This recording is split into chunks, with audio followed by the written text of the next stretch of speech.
Assalamualaikum warahmatullahi wabarakatuh. Saya Dewi Anggraini akan memaparkan hasil penelitian saya mengenai pengaruh model blended learning terhadap keterampilan berpikir kritis siswa pada materi suhu, kalor, dan perpindahan kalor. Hal yang melatar belakangi mengapa saya mengambil penelitian ini yaitu Indonesia. Indonesia merupakan negara yang dibangun dengan aspek sejarah yang panjang, memiliki tujuan untuk mencetak sumber daya manusia yang cerdas dan rasional. Hal ini sejalan dengan peraturan Permendikbud nomor 20 tahun 2016 tentang standar kompetensi lulusan, di mana siswa harus memiliki keterampilan berpikir dan bertindak. Di antaranya kreatif, produktif, kritis, mandiri, kolaboratif, dan komunikatif.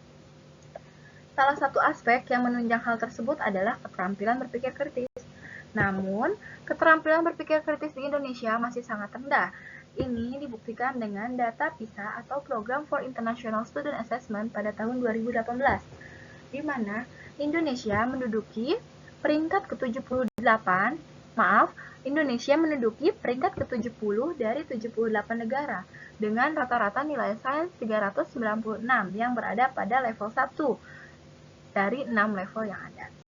Hal ini menunjukkan bahwa keterampilan berpikir kritis yang rendah pada sains yang di dalamnya terdapat fisika.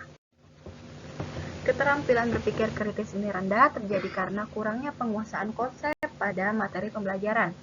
Ini terjadi karena siswa tidak banyak dilibatkan dalam pengkonstruksian suatu konsep.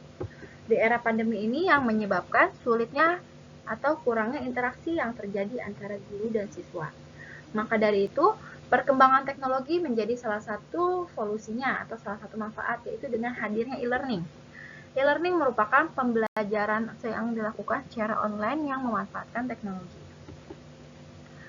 Namun, jika pembelajaran online ini terus dilakukan tanpa adanya tatap muka, maka siswa akan merasa terasing dan akan ada tindakan kemarahan, kecemasan, dan kebingungan. Maka dari itu, salah satu solusi dari permasalahan ini yaitu dengan adanya blended learning. Blended learning merupakan pembelajaran yang menggabungkan antara pembelajaran online dengan pembelajaran tatap muka, di mana faktor penunjangnya diantaranya sumber daya manusia, lingkungan belajar, serta sarana dan prasarana. Sumber daya manusia ini di dalamnya yaitu ada guru atau tenaga pendidik, di mana menyediakan sumber pembelajaran, dan siswa sebagai peranan penting dalam proses pembelajaran yang dituntut untuk menjadi mandiri. Lingkungan belajar harus terciptakan dengan nyaman, karena jika lingkungan belajar terasa nyaman, maka proses pembelajaran akan terjadi secara maksimal. Sarana dan prasarana merupakan faktor awal atau pendukung, di mana handphone dan internet merupakan bagian penting yang harus siswa miliki. Fisika. Materi fisika yang diambil yaitu suhu kalor. Mengapa suhu kalor? Karena suhu kalor itu kaya akan konsep yang berkaitan satu sama lain. Namun, pemahaman siswa akan suhu kalor ini masih sangat tumpang tindih. Selain itu, suhu kalor merupakan gerbang utama untuk memasuki materi termodinamika. Maka dari itu, peneliti mengambil judul pengaruh model blended learning terhadap keterampilan berpikir kritis siswa pada materi suhu, kalor, dan perpindahan kalor.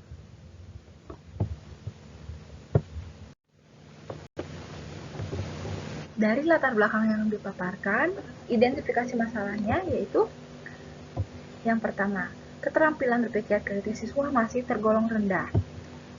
Yang kedua, dalam pembelajaran, guru menjadi pusat perhatian sehingga komunikasi satu arah dan siswa hanya menjadi objek penerima saja. Yang ketiga, kurangnya interaksi yang terjadi antara guru dan siswa.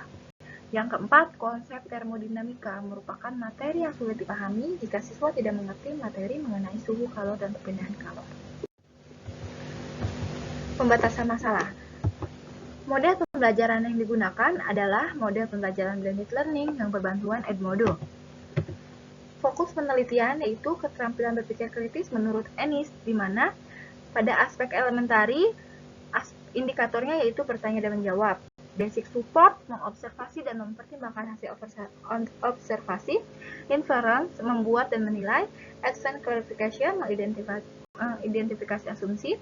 Strategi and taktik, memutuskan suatu tindakan. Rumusan masalahnya yang pertama. Rumusan masalahnya yang pertama. Apakah model pembelajaran blended learning berpengaruh terhadap keterampilan berpikir kritis siswa pada materi suhu kalor dan perpindahan kalor? Yang kedua, bagaimana peningkatan keterampilan berpikir kritis siswa pada pada pembelajaran blended learning? Yang ketiga, bagaimana respons siswa terhadap blended learning yang digunakan dalam pembelajaran suhu kalor dan perpindahan kalor? Tujuan penelitian ini yaitu untuk mengetahui bagaimana pengaruh pembelajaran model blended learning yang berbantuan Edmodo terhadap keterampilan berpikir kritis siswa.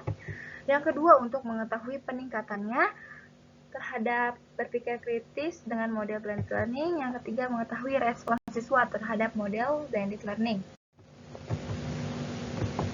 Adapun manfaat penelitiannya bagi siswa, penerapan model blended ini menerapkan keterampilan berpikir kritis siswa, ketertarikan siswa kepada materi suhu kalor dan perpindahan kalor. Ya, bagi guru, sumber informasi tentang penggunaan model pembelajaran blended learning yang nantinya dapat guru kembangkan dalam pembelajaran. Untuk sekolah, memberikan kontribusi positif untuk meningkatkan mutu pendidikan. Dan bagi peneliti sendiri, untuk menambah ilmu, pengalaman, dan wawasan yang berharga guna menghadapi permasalahan di masa depan. Nah, ini sintaknya blended learning. Ini ada dulu.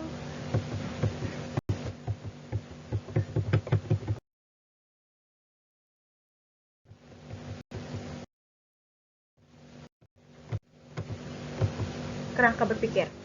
Kerangka berpikirnya yang pertama yaitu keterampilan berpikir kritis siswa pada materi suhu kalor dan perpindahan kalor yang masih rendah. Ini menyebabkan kurangnya penguasaan konsep pada materi pembelajaran, yang menyebabkan pemahaman siswa terhadap materi suhu kalor yang masih tumpang tindih. Maka dari itu, di era pandemi seperti ini, keterampilan berpikir kritis sulit dilakukan karena kurangnya interaksi yang terjadi antara guru dan siswa. Solusi dari permasalahan ini yaitu dengan model pembelajaran yang fleksibel. Fleksibel di sini yang artinya pembelajaran jarak jauh yang memungkinkan pelaksanaan pembelajaran dimanapun dan dalam kondisi apapun. Penerapan model blended learning dianggap cocok pada proses pembelajaran fisika. Ini guna untuk meningkatkan keterampilan berpikir kritis siswa pada materi suhu kalor dan perpindahan kalor. Hipotesis penelitiannya yaitu model pembelajaran blended learning berpengaruh terhadap keterampilan berpikir kritis siswa materi suhu kalor dan perpindahan kalor. Bab 3. Tempat penelitian. Penelitian ini dilaksanakan di Man 1 Lebak yang beralamat di Jalan Pasir Ona, Rangkas Bitung, Kecamatan Rangkas Bitung, Banten. Di mana waktu penelitian ini yaitu di bulan November, tepatnya tanggal 12 November tahun 2020 sampai tanggal 26 November tahun 2020. Metode dan desain penelitian. Penelitian ini merupakan penelitian kuantitatif dengan menggunakan metode kuasi eksperimen atau eksperimen semu. Desain penelitian ini menggunakan non-equivalent control group design, di mana siswa diberikan pretest, hasil pretest nilai yang kecil dijadikan sebagai kelas eksperimen dan nilai yang besar dijadikan kelas kontrol, di mana nantinya kelas kontrol dan kelas eksperimen ini diberi perlakuan. Kelas eksperimen diberikan model pembelajaran blended learning dan kelas kontrol diberikan model pembelajaran konvensional. Lalu kedua kelas tersebut akan diberikan hasil post-test di akhir pembelajaran. Variabel penelitiannya itu, pertama variabel bebas yaitu model pembelajaran blended learning-nya. Variabel terikatnya yaitu keterampilan berpikir kritisnya bagaimana. Selanjutnya yaitu populasi dan sampel. Populasi penelitian ini yaitu seluruh siswa kelas 11 di Man 1 Lebak. Sedangkan sampel penelitiannya menggunakan teknik purposive sampling. Sampel pada penelitian ini yaitu berjumlah 70 siswa. Prosedur penelitian. Teknik pengumpulan data. Teknik pengumpulan data ini yaitu pada studi pendahuluan menggunakan wawancara dengan guru, yaitu guru di Mansatu Lebak. Pada pembelajarannya menggunakan instrumen tes, dan di akhir pembelajarannya menggunakan angket atau non-tes. Instrumen penelitiannya yang terdiri dari instrumen tes dan non-tes. Instrumen tes yang terdiri atas pretest dan post-test, di mana instrumen non-tesnya terdiri dari angket respon siswa. Pretest dan post-test ini, instrumen tes ini sebelumnya telah diujikan dulu. Instrumen tes yang baik yang telah memenuhi 4 syarat, yaitu uji validitas, reliable, taraf kesukaran, dan daya pembeda. Uji validitas itu terdiri dari validitas konstruk dan validitas isi, di mana soal di sini terdapat 20 soal, namun peneliti hanya menggunakan 15 soal saja. Uji reliabilitasnya sangat tinggi, taraf kesukaran, beda. Instrumen non-tesnya, ini instrumen non-tes di mana nanti akan diberikan kepada siswa di akhir pembelajaran. Teknik analisis data, yaitu menggunakan uji normalitas, yaitu uji Shapiro-Wilk, uji homogenitasnya uji Levins, uji hipotesisnya uji non-parametrik, yaitu menggunakan uji Mendeley. Uji n-gennya di mana skor post-test dikurangi skor pre-test dibagi dengan skor ideal dikurangi skor. Ini teknik analisis data non-testnya. Hipotesis statistiknya. Hipotesis statistik terdiri dari hipotesis 0 dan hipotesis alternatif, di mana hipotesis 0 ini yaitu tidak terdapat pengaruh model pembelajaran melalui learning terhadap keterampilan berpikir kritis siswa pada konsep suhu, kalau, dan perbedaan kalor. Dan pada hipotesis alternatifnya terdapat pengaruh model pembelajaran blended learning terhadap keterampilan berpikir kritis siswa pada konsep suhu, kalor, dan perbedaan kalor.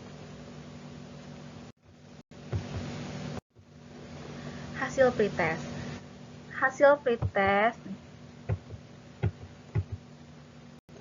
Hasil pretest pada kelas kontrol, skor tertingginya yaitu 37 dan pada kelas eksperimen 38. Namun rata-rata di kelas kontrol yaitu 26,09, sedangkan di kelas eksperimen 23,63.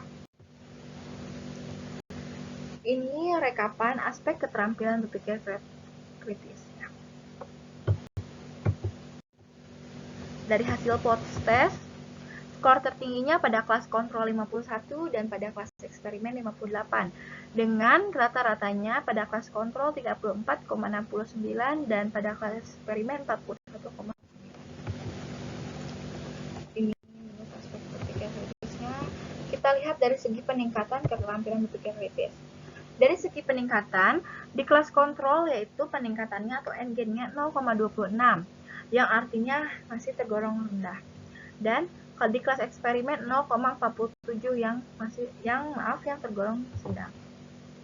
Ini peningkatan keterampilan berpikir kritis setiap aspeknya.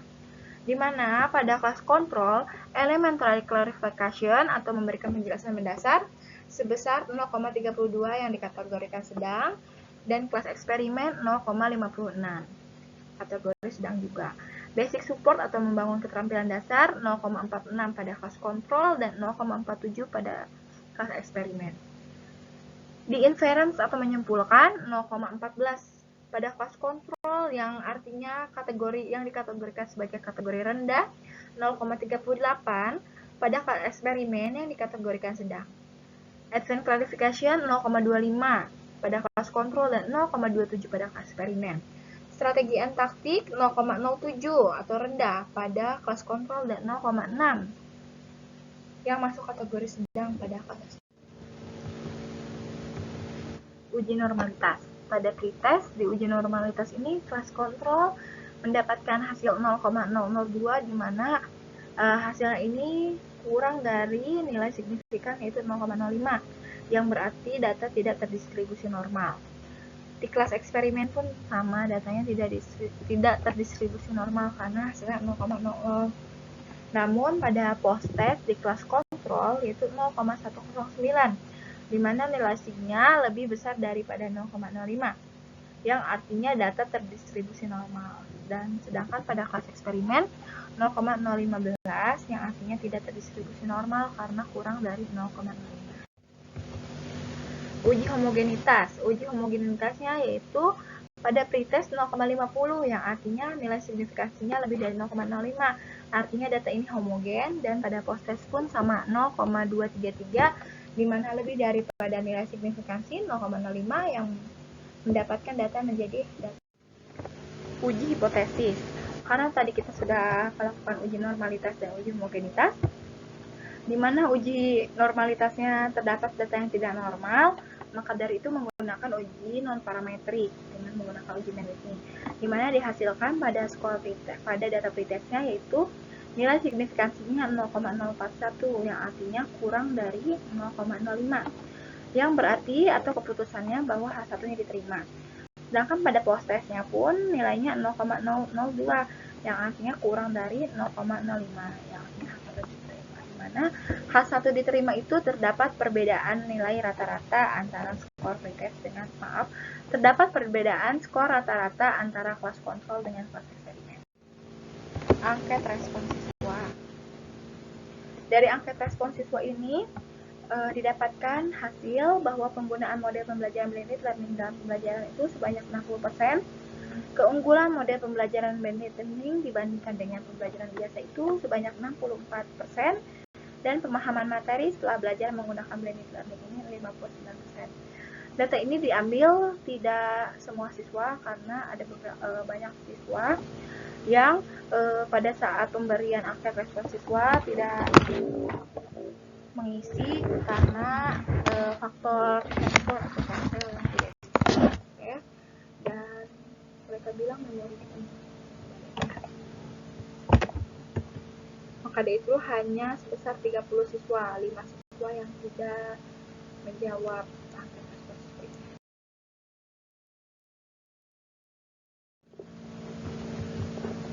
Kesimpulannya, pertama, model pembelajaran blended learning berpengaruh terhadap keterampilan berpikir siswa dengan nilai kelas eksperimen lebih tinggi daripada nilai kelas kontrol. Nilai eksperimen 41,09 dan kelas kontrol 34,72.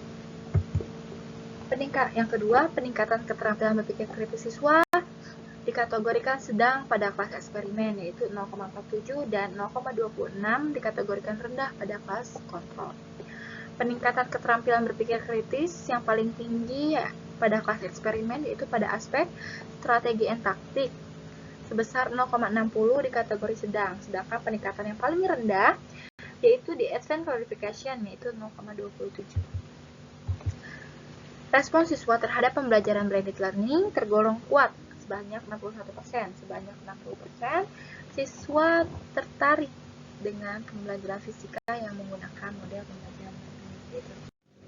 Sarannya, dari segi internet, peneliti atau guru yang hendak menggunakan model blended learning harus mempunyai fasilitas internet yang memadai, dan siswa pun harus sama mempunyai internet yang memadai pula.